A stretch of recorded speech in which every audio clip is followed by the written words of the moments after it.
এই জন্য নবী করিম সাল্লাল্লাহু আলাইহি ওয়াসাল্লাম একটা হাদিস রয়েছে আবু দাউদে, আল্লাহ এর আসল অর্থ জানেন, কিন্তু বাহ্যিক অর্থ যতটা বাহ্যিক বুঝলেন। হ্যাঁ, লা ইয়ারকাবু আহাদুকুমুল বাহরা ইল্লা হাজ্জান আও মুতামিরান আও গাজিয়ান ফি সাবিলিল্লাহ, তোমাদের কোনো মানুষ যেন শখ করে জলপথে বা পানিপথে সফর না করে। পানিপথে শখ করে সফর করবে না, যায় একটু ভ্রমণ করে আসি লোহিত সাগরে, তো অমুক সাগরে এই যায়, না না না, নিষেধ করেছে রাসূলুল্লাহ সাল্লাল্লাহু আলাইহি ওয়াসাল্লাম।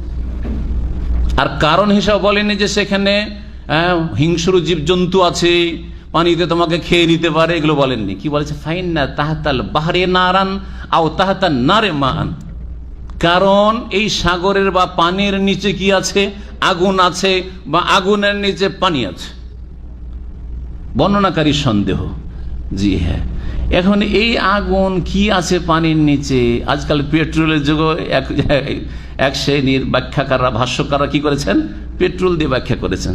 দেখেন, সাগরের তলায় পেট্রোল আবিষ্কার হয়েছে, কিন্তু এটাও হইতে পারে যে এর নিচে জাহান্নাম আছে, আর জানা আছে জাহান্নাম নিচে আছে, জান্নাত উপরে আছে, এটা তো আমাদের জানা আছে, ইমান আছে, তাই না?